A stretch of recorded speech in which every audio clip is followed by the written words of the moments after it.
Bonjour à toutes et à tous, chers parents. Pour ceux qui ne me connaissent pas, je suis Graziella Zaran, coach parental et scolaire spécialisée en troubles des apprentissages et formatrice auprès des enseignants. Actuellement, je suis consultante pédagogique sur un projet pilote au Maroc, au sein d'une école aux abords de Casablanca. Cette petite vidéo, c'est pour vous faire partager un petit peu mon expérience et mon expertise, autant en qualité de maman, de coach et de personne étant très proche du corps enseignant.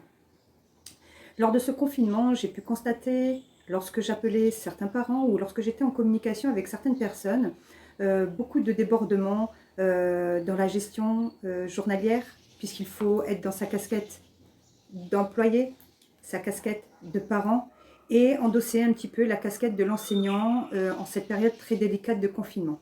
C'est très difficile de pouvoir assurer les 3 postes sur une même journée. Donc déjà, j'ai quelques petits conseils à vous donner. J'ai constaté lors d'appels visio ou lors de communication directe où les parents n'étaient pas en condition comme s'ils se rendaient au travail. Donc déjà, premièrement, pour que votre enfant puisse être bien psychologiquement, il faut que son parent se sente bien psychologiquement. Nous ne sommes pas en vacances, nous sommes en période de confinement avec un système qui continue de tourner. Donc l'enfant est dans l'obligation de poursuivre ses cours, l'enseignant dans l'obligation de poursuivre les cours également, et les parents dans l'obligation de rendre des comptes auprès de leur entreprise par rapport au poste qu'ils occupent.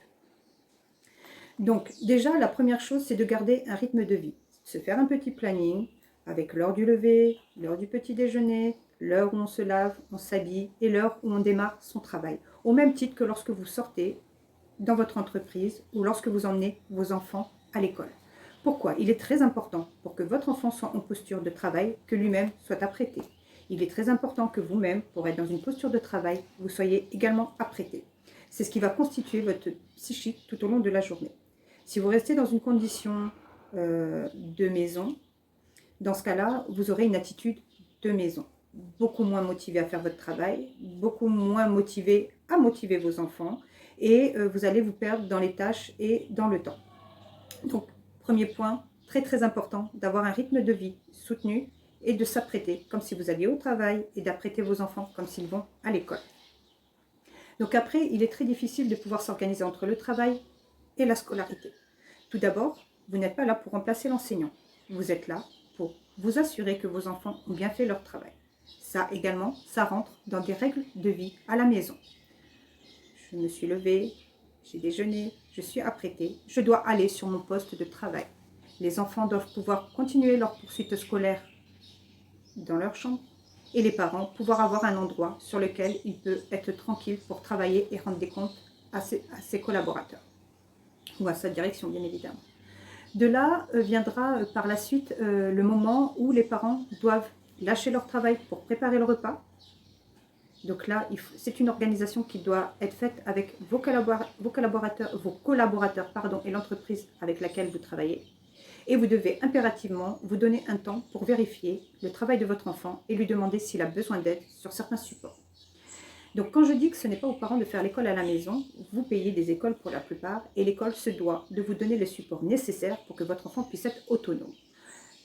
Le gouvernement n'a pas demandé au corps enseignant d'envoyer des exercices ou des devoirs, ce qui serait vraiment très néfaste psychologiquement pour les enfants, c'est-à-dire qu'on donne des devoirs.